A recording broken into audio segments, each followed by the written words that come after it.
in the last two classes we spoke about lipids and membranes.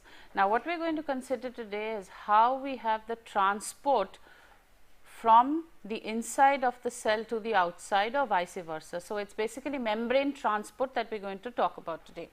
Now, if we look at the fluid mosaic model that we discussed in the last class, we know that this lipid bilayer that comprises the membrane is interspersed with proteins and channels that allow the transport of ions from one side to the other, whether it is from the inside or to the outside or from the outside to the inside of the cell. Now, this is extremely important for cellular processes that are going on, and you also realize that all types of molecules will not be transported into the cell, not only because of their size, but also because of their polarity, because the lipid bilayer has a polar head group on either ends, but it is interspersed by this hydrophobic tails of the lipids. Now, because it is interspersed by the hydrophobic tails of the lipids, we have specific proteins that are going to allow the transfer of ions and molecules. But before we go into that, we will see the nature of molecules that are going to be transported. First of all, we consider those that are permeable to the membrane and those that are impermeable to the membrane. For example, if we look at small non-polar, hydrophobic, uncharged molecules, small polar molecules, gases, these would be permeable to the membrane because they would generally basically diffuse through the membrane. But if we look at other molecules, larger polar molecules, for example, ions or charged polar molecules like amino acids and nucleotides, for example, adenosine monophosphate, AMP, ADP or ATP.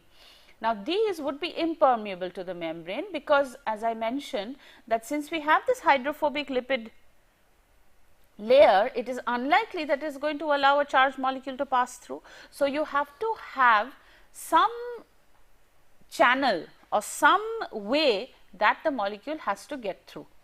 So, considering what could happen, let us see what the transport, some of these features are. First, the lipid bilayer is practically impermeable to water soluble, that is hydrophilic molecules. The reason again being because it is a lipid bilayer, it would not allow this transfer to be favorable. Second, cells, what cells actually do is they import water soluble nutrients like sugars, amino acids, they eliminate waste products and control ion concentrations. Now, this is extremely important in maintaining what is called a sodium potassium balance in our cells. So, this is what the cells actually have to do, and to do this in the importing of the water soluble nutrients or the elimination of the waste products, that has to be done through these channels. So, what you have to have is, we have, as we have studied, we have integral membrane proteins, we have peripheral membrane proteins and we have anchor proteins. So, what happens is, there is a specific requirement for membrane transport proteins that have to span the membrane to facilitate exclusive entry or exit of specific molecules.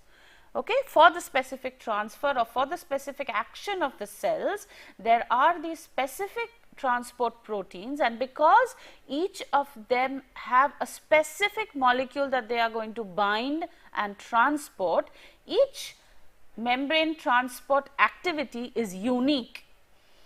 Now, each type of membrane therefore has a characteristic set of transport proteins which will determine what is going to enter the cell. It is like a security control. Each of these membrane proteins will exactly determine what type of ions or molecules are going to enter the cell and when they are going to enter the cell. All this is controlled by these transport proteins. Now, the membrane transporters, that are these proteins, are actually of two general classes. The two general classes are carriers and channels. Okay. Now, what carriers do is, actually in a carrier mediated solute transport, because of the lipid bilayer, it is unlikely that this specific solute will be allowed to go from one side of the membrane to the other solely because of the lipid hydrophobic tails that are present here. So, what happens is there is a specific carrier protein that cycles between conformations which allow the solute binding on one side and release on the other side. Okay, so, what actually happens is there is a specific conformational change that occurs, bringing it into a fashion that will allow an opening on one end of the membrane only. So, it is not a channel. A channel is something that would be through, all through. So, this is what you would call a carrier protein. This therefore carries the molecule from one side to the other, and in doing this it has to have a conformational change that occurs only on the ligand binding. So, once the ligand is bound, what happens is it changes its conformation. Then it sort of a reaction is instigated where the molecule is then eliminated on the other side of the membrane. Then to come back to this, it probably takes in a waste molecule from the cell and then changes its conformation again, then goes back to where it started from, exactly like a normal enzymatic mechanism. You know that it goes through a certain mechanism where there is a certain change, and then to revert back it has to do just the opposite of what it had done. Okay. So, this is how a carrier protein would cycle between conformations in which the solute binding would be accessible on one side of the membrane or the other, and there is no open channel all the way through the membrane. Now, these can be of different types. They can be what is called uniport, symport or antiport. Okay. Now, what this means is you have, I can show you the diagram here, it will be easier. In a uniport transporter, you have facilitated diffusion that takes, so A is going, so it is going from one direction to the other. That is uniport, it has just one directional movement.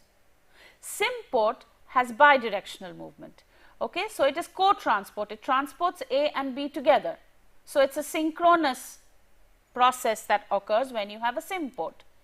In antiport, you have an exchange diffusion. You have A going in one direction and B going in the opposite direction. Okay.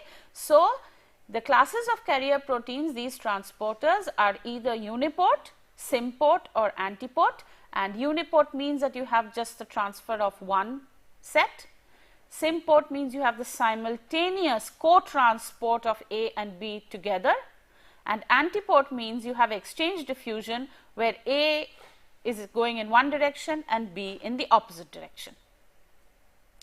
Now, we look at ion channels. Now, what ion channels are is we have basically openings, through openings, but these are also sometimes what are called gated ion channels. Gated means basically it has a gate.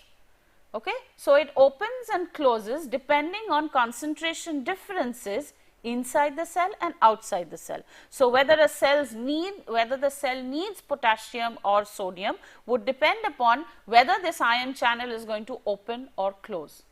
Okay.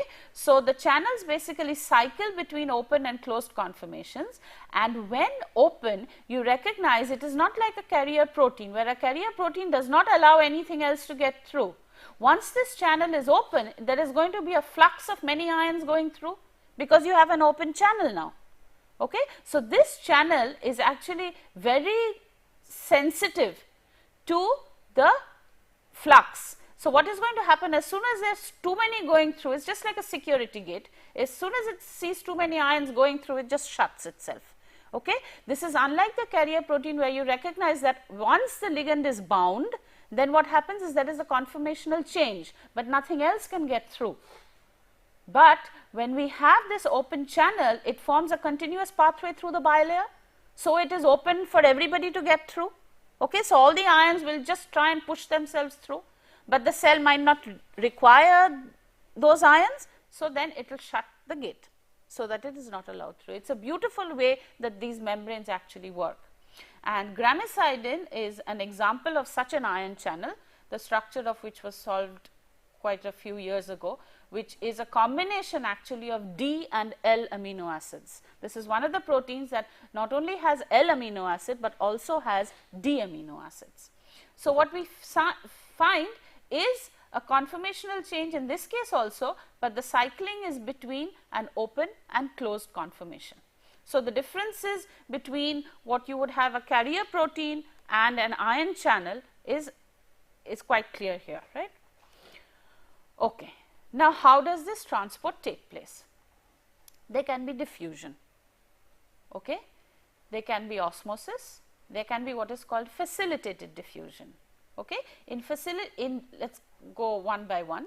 When we consider diffusion, it's just like small molecules that pass through the cell membrane, okay, just generally pass through, because there's just enough interstitial space or interspersed space, but you see that none of these are charged in that sense, okay. So, they just pass through the cell membrane, and the membrane is basically permeable to these molecules. So, it is just an ordinary diffusion. Now, you recognize that this is essential, so that you have the CO2 O2, because when you have oxygen bound to hemoglobin, right, or the CO2 bound that has to be released, it has to be a normal diffusion in and out of the cell. Osmosis will allow the movement of water flowing from a region of high water concentration to a region of low water concentration, and I am sure all of you know what osmosis is. Facilitated diffusion is something that carrier proteins do. What they do is they help the diffusion of these certain proteins or certain ions or glucose or amino acids or whatever has to go through the membrane. It helps. So, it is a diffusion, but it is helped or facilitated by the presence of the carrier proteins. Okay, so, we have diffusion, we have osmosis, we have facilitated diffusion. We also have two other kinds of transport that are called passive and active modes of transport. Okay. Now, when we have passive transport, it means that there is no extra energy required for the transport of the solute from one end to the other. Now, when we are speaking of energy, okay, we are speaking of the free energy. So, it is a spontaneous movement of the solute molecules from one side to the other, be it inside to outside or outside to inside.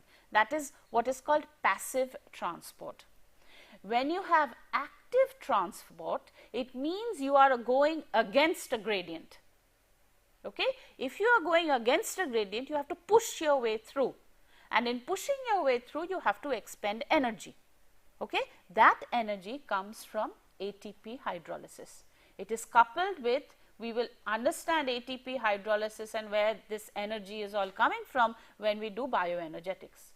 But for now, we have to know that when we have this membrane transport, we have two kinds of transport, where we have passive transport that does not require any energy for the solute molecules to pass through, and active transport where the cell has to spend energy, and the place where it gets this energy from is from ATP hydrolysis. ATP hydrolysis, there is a high energy bond that breaks and energy is produced, and it is beautiful in the way that there are two reactions that are always coupled together, where one reaction needs the energy and ATP supplies that energy. It is not that ATP will just break up to provide the energy if it is not required.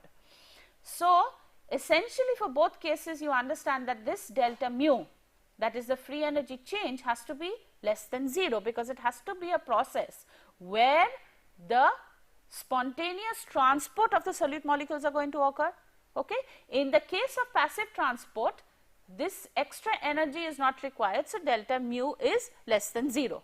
But for the active transport, where one of the reactions is going to have a delta G that is positive, the energy released from ATP is going to more than compensate for that delta G positive value and give you an overall delta G that is negative, and this will be coupled, therefore, the two reactions will be coupled to give you an overall delta G that is negative, so that the transport can occur. Okay. Now, if we look at the thermodynamics of membrane transport, we are speaking about free energy and how this all can occur. Okay, so basically we are looking at two chambers here where we are transporting one solute, say, or one substance from one side to the other. Okay. Now, if we look at this generally, we have, say, just general membrane transport where we are looking at, say, a box here where we have a membrane and we are looking at a region, say, alpha going to beta. Alpha is a region of high concentration and beta is a region of low concentration of, say, a solute X. Okay. So, now when we write the chemical potential, we have mu X which is equal to mu 0 X plus RT ln X in general. Okay. Now, if we have this going from A to B, then we have to look at the change of mu X B, because that is our final state, minus mu X alpha, which is our initial state. That is going to give us our delta mu, say. Okay. So, if we write out this for beta and we write out this for alpha, the delta mu that is associated with this is going to be RT ln, because what happens is this cancels out because we are speaking about the same solute X. So, we have RT ln the concentration of X in the beta low concentration side and the concentration of X in the alpha side. Now, we know that the concentration of X at the beta side is less than the concentration of X on the alpha side. So, what can I say about delta mu? It is negative. Okay. So, what do I have here? I have a spontaneous process that is going to allow the transport of X from the high concentration side to the low concentration side.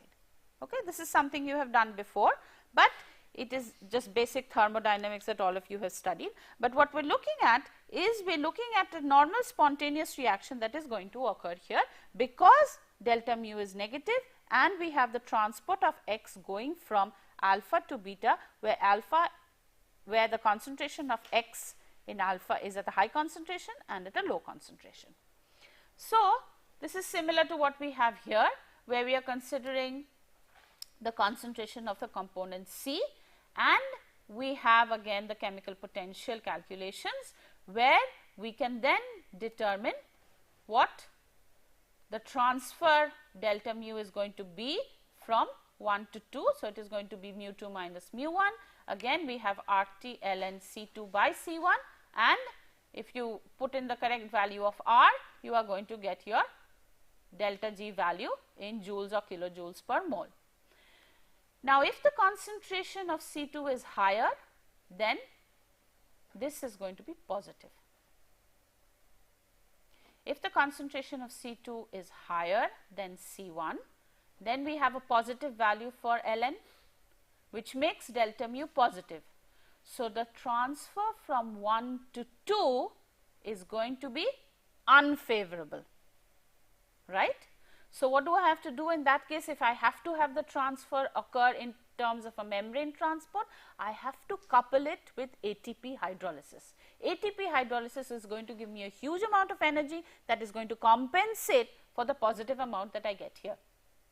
Okay? We will see that very clearly when we do bioenergetics, but for now what we need to know is for the transfer, if I have this C2 greater than C1, then my delta mu is positive. So, the transfer is not going to be favorable. However, if C2 is less than C1, then my ln is negative and my delta mu is negative. So, the transfer of 2 to 1 would occur spontaneously because I have a negative. And then when do I have an equilibrium? When I have the same concentrations on both sides. but this does not happen in membrane transport. You do not have continuous diffusion till the levels of the concentration are the same on both sides. For example, we will be considering the sodium and potassium levels in the cell, which are, they never get to a constant level. If they do, you will be seriously in trouble with your health. Okay. So, let us consider what we have here. Now, when I speak about a sodium potassium channel or a sodium potassium transport, you understand that it is transporting ions now. Now, when I transport ions, I do not have a free energy only associated with the transport due to the chemical potential, not only a concentration difference, I also have an electrochemical potential associated with it. Okay? So, what do I have?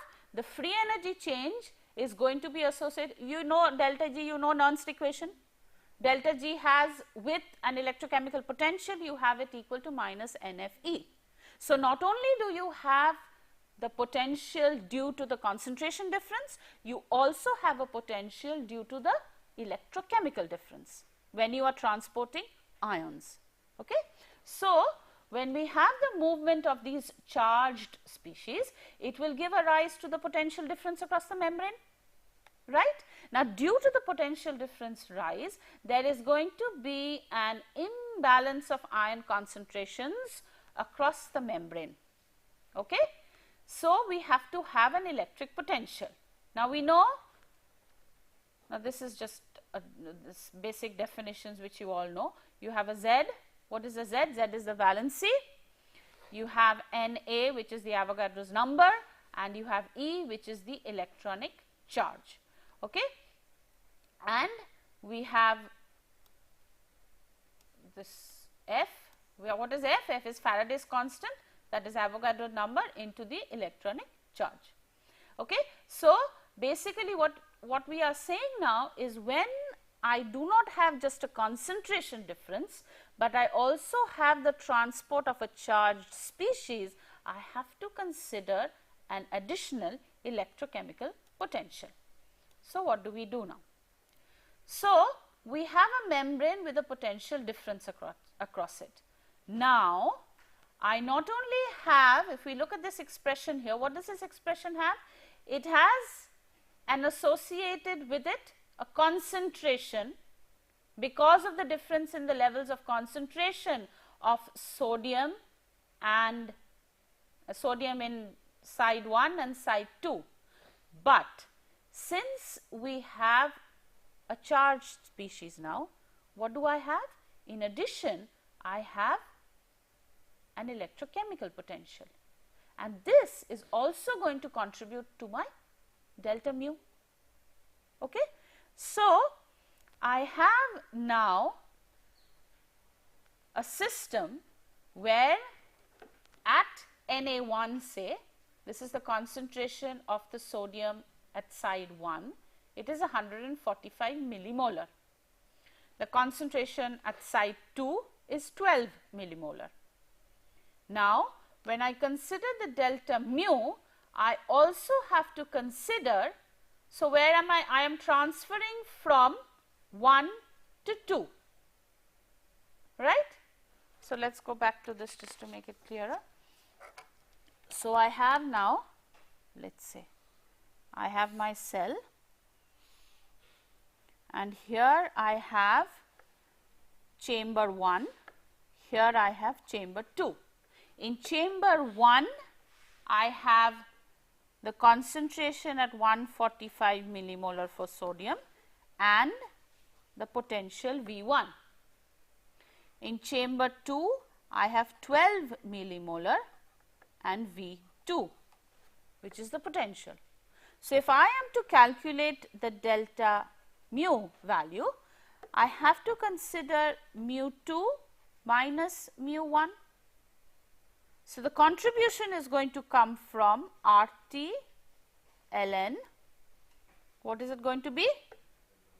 Na plus at 2, because that is our final state, Na plus 1. Also, I have Z F V2 minus V1, the delta V that I have. So, if I calculate this actually, I am going to have, what is this? It is 12, 145, both are in millimolar, and I have a Z and an F, and this V2 minus V1 is actually 70 millivolts, minus 70 millivolts. So, we have this. Okay. Now, if I calculate this, it works out to be minus 13,000 joules per mole. So, what is it saying? That the transport of sodium from this higher concentration side to the lower concentration side is a favorable process. And you have a process that is a concentration that you have to consider and the potential that you have to consider. So, these are the two considerations that you have to make when you are transporting a charged species through the membrane.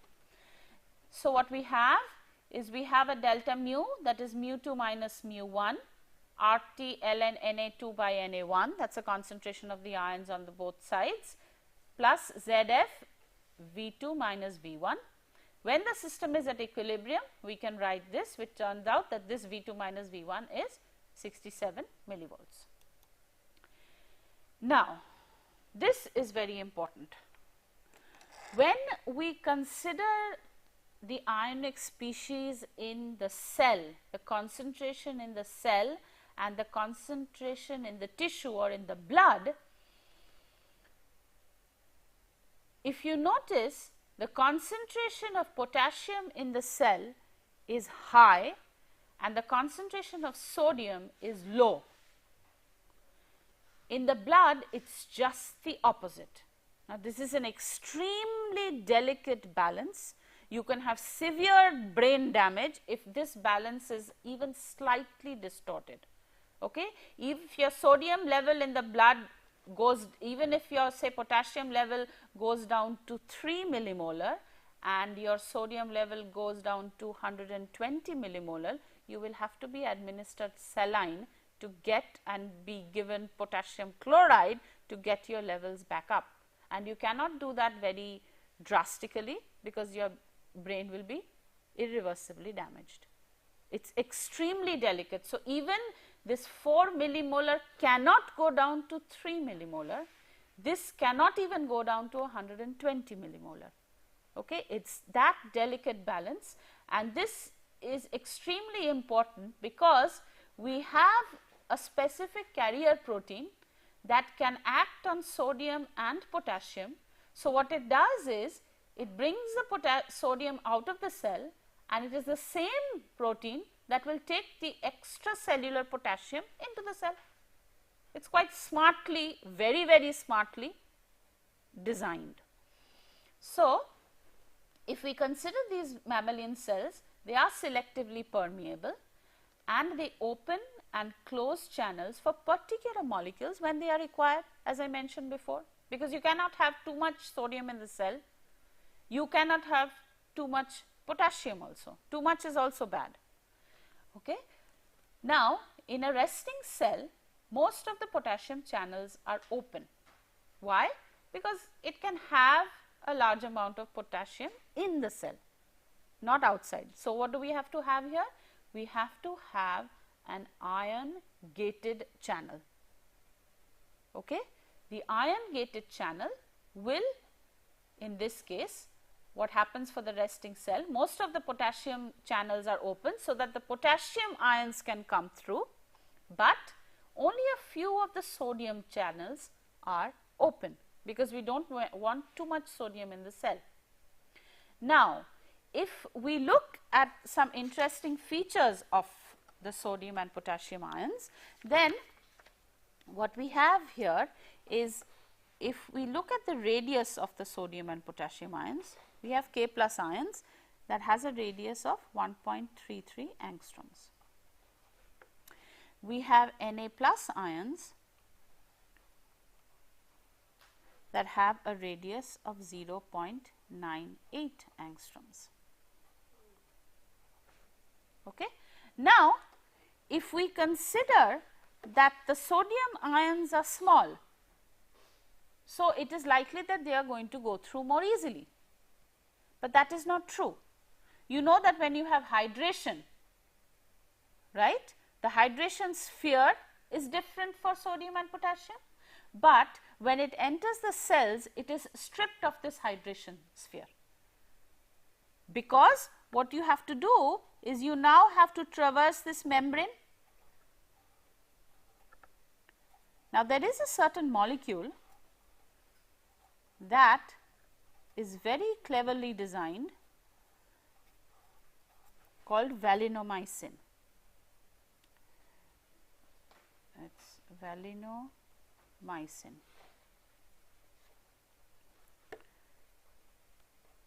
This is kind of a circular molecule.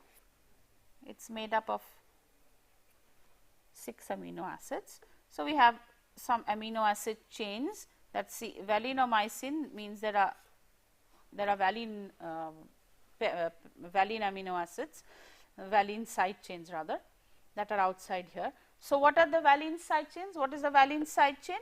It is CH, CH3, CH3. What type of a group is it? A hydrophobic group. So, here we have a hydrophobic shell. Now, this hydrophobic shell in here has 6 oxygen atoms.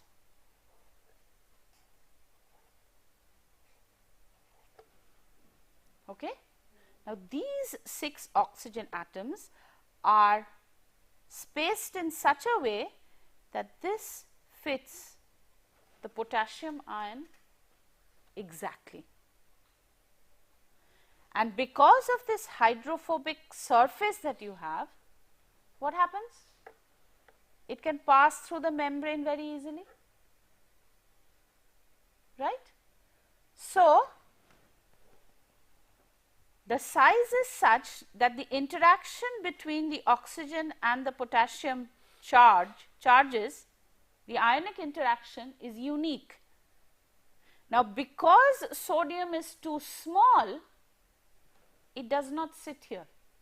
It does not have the specific interaction that potassium has. So, it is not transferred as efficiently. Okay? Now, this is useful because the concentration of K plus in the cell has to be high. Okay? So, the fact that valinomycin actually binds K plus with a much higher affinity than sodium is useful for the transfer of the potassium ion to the cell. Okay? So, and the reason for having these specific amino acids, hydrophobic type amino acids on the surface, is so that it can just pass through the lipid bilayer. Okay? So, it can interact with these lipid hydrophobic tails and pass through. So, nature has designed everything. So, what we have here is we have in a resting cell the K plus channels open, where it is transported using this valinomycin also, but few of the sodium channels open. Now, the membrane potential, which I used in the expression that I used before for the sodium potassium, where we have minus 70 millivolt, which is why we calculated the delta mu. What was the delta mu we calculated to be? Minus 13,000 joules per mole. Okay. So, what was that due to? That was due to the sodium concentration and also the potential difference. What is this potential? It is a membrane potential we are talking about. Why do we have a membrane potential? Because we have different amounts of charged species on either side of the membrane. So, that is going to give rise to a membrane potential. It is also going to give rise to a concentration gradient, and in the calculation of the delta G, we have to utilize not only the concentration gradient, but also the membrane potential. And later on, when we study about ATP hydrolysis and the ATPase pump, we will have what is called a proton gradient. So, not only are we going to have a concentration change, we are going to have a concentration change, a membrane potential, and also a proton concentration gradient, which is going to give rise to a pH gradient. Okay? Now, that is also important. Okay? So, we are going to have then the delta G contributions will be from 3 levels: concentration, membrane potential, and pH. Okay? We will do that later when we consider ATP transfer. Okay. So, now this is what we have for the potassium. We worked it out for the sodium. This is what we have for the potassium. For the sodium, it came out to be 67 millivolts. Here it is minus 95 millivolts at 310 K, that is 37 degrees centigrade, which is normally where you would do all your biological calculations. The pH 7.4 and 37 degrees centigrade, which in some books and most of the books in where you will read biochemistry, the delta G0 has a prime to it. The delta G0 prime means that that is a biological standard. Okay?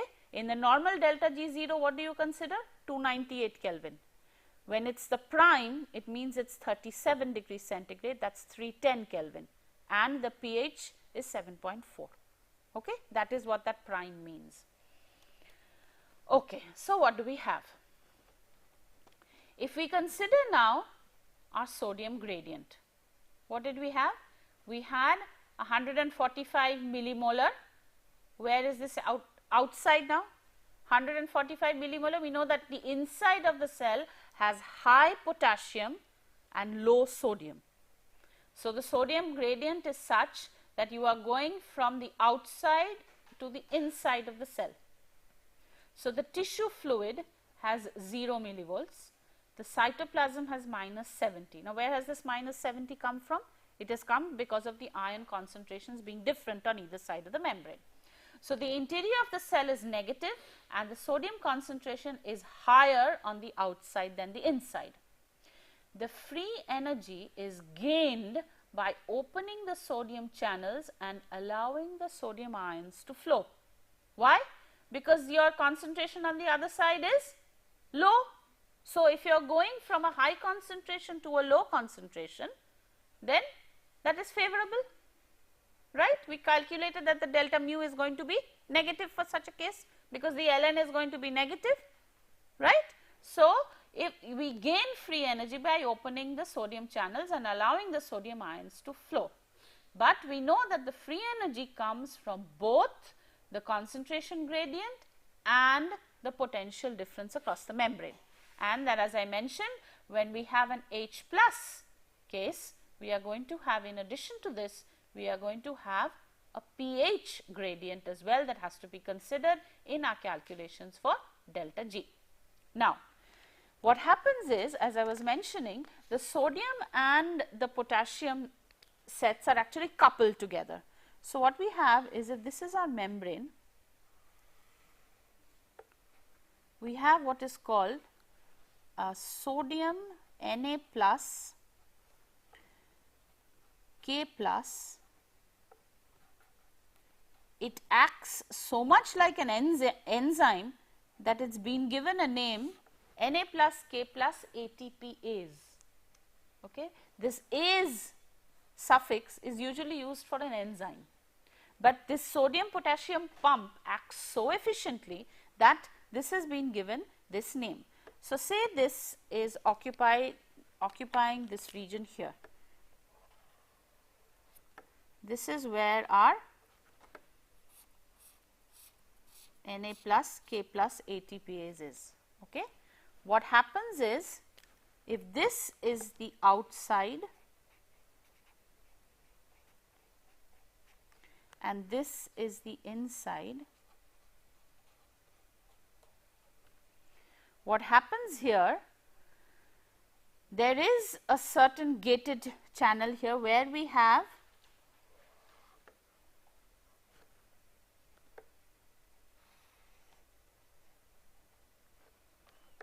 and we have ATP hydrolysis, because this has to be driven. It is an ATPase pump. So, we have ADP. We will be studying all this when we do bioenergetics in more detail. Okay. Now, What has to go from the inside to the outside? Which ion has to go from the inside to the outside? What do I have higher inside? Sodium or potassium? Potassium is high inside and potassium is low outside, and the opposite for sodium. So, Na plus is low inside and Na plus is high outside. So, whatever is going out is Na plus from the inside to the outside, and what is coming in is K plus. Okay. Now, what happens is the carrier protein is such, or the way it works is such that it takes out 3 sodium ions and brings in 2 potassium ions for every cycle that it goes through, because it is built in such a manner. You understand that the K plus ions are larger in size. What is the size? The K plus is about 1.33 angstroms and the Na plus is 0.98 angstroms. Okay.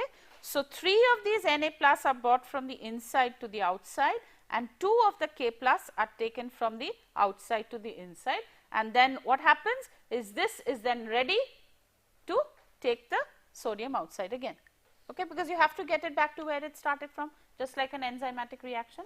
So, let us see how this works. Okay. Now, what happens is we have the extracellular side. What do we mean by the extracellular side? It is the outside. And we have the cytoplasm. What is the cytoplasm? It is the cell matrix inside the cell. Now, what is going to happen is, I don't know how this works this way. Okay, this is the second picture. Anyway, so what we have here is the cytoplasm and the extracellular side. These are the 3 sodium ions. So, where is the sodium ion? Where are the sodium ions going? They are going from the cytoplasm. They have to be taken outside, because we do not need a large amount of sodium ions inside the cell. So, what is going to happen is these 3 sodium ions get embedded in this protein, okay, this carrier, and they fit in quite snugly at this point. So, the 3 sodium ions have come from where? They have come from the inside of the cell. They are bound here and they have to be pushed outside. Now, once the sodium ions bound, or they sit in here, there is a conformational change that occurs, and we have ATP go to ADP, releasing a phosphate. So, what do we have? We have an energetic procedure that has to occur here, that is going to release the 3 sodium ions to the outside of the cell. Now, to have this protein back to where it is, it has to come back to this conformation. Okay, it is now an open conformation. It has released the sodium ions that were bound to it. So, in the next step, what happens is, from the extracellular side, it takes up 2 potassium. Okay. So, the 2 potassium then sit in this side in the protein and bring about such a conformational change that the potassium ions are released on the cytoplasmic side, okay, just like you would expect to happen, because you want this level, the K plus level, to be high inside and the K plus level to be low where? Outside. Okay. Now, this is ensured by, let us look at the previous one. What happens here is, we have these 3 sodium ions. The 3 sodium ions came in from the cytoplasmic side and were released on the extracellular side, on the outside of the cell. But to get the conformational aspect of the protein back to where it started from. So, it can accept another set of 3 sodium ions. What is going to happen? It has to get back to the same conformation, okay?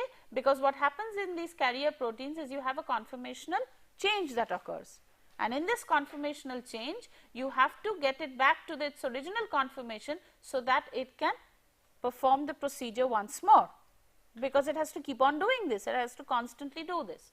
So, we have the 3 sodium ions that go through and they are released on the extracellular side. Then you have the potassium ions that bind to the protein that are eliminated on the cytoplasmic side to maintain this. Now, this is extremely important, this Na plus K plus ATPase pump, as it is called, which is also known as a sodium potassium pump. Okay? It is also known as a sodium potassium pump. Now, what we have, this is extremely important in nerve cell signaling, which is why if you have an imbalance, your brain gets affected and you have what is called confusion. Okay? You do not remember things because of the imbalance of sodium potassium. You have you do not have proper cell signaling, which affects your brain. Okay? Then what you have in these cases is what are called voltage gated ion channels. Okay? So, in these voltage gated ion channels, what do we have? We have, when we have our lipid membrane, for example, in gramicidin, what happens? You have a, say, a single channel for gramicidin. Initially, it has part of the lipid membrane. Okay? Let us just put the gramicidin in a different color. Okay, and one of them is here. They have pores halfway through the membrane. Okay, something like that. Now, what happens is when it has to form an ion channel, what is the movement that can occur for these lipid membranes? You have lateral diffusion and you have flip flop as well. Okay. Now, when lateral diffusion occurs, in this case, what happens is at one point there is a dimer formation. What happens is this channel, this is your gramicidin half and this is a gramicidin monomer. This is another monomer. Now, when there is lateral diffusion, at one point what happens is it forms the channel through and through. Okay? And then, because what is going to happen is, even though an ion may get in here, it will not get to the other side because the lipid hydrophobic tail is there. Okay? The same thing for this case. An ion can come from whichever way you are talking about, inside or outside, extracellular, intracellular. An ion can get through, but it will not come to the other side because there is no channel through it. But due to the lateral diffusion, at one point what is going to happen is you are going to get a channel. This is what you see when you form gramicidin. Okay, this is what is gramicidin, and gramicidin is unique in that it has, as I mentioned, D amino acids. In apart from D, it has, apart from L amino acids which are common, it has D amino acids as well. Okay. So, what happens in this case? You have the monomers that are present and it forms a dimer. What happens in this case then?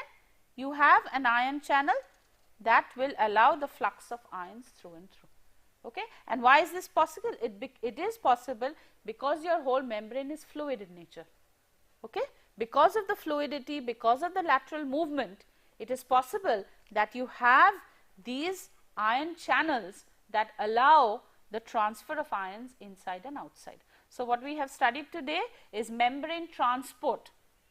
Okay. Basically, what we understand is that for the membrane transport to occur, we have concentration gradient.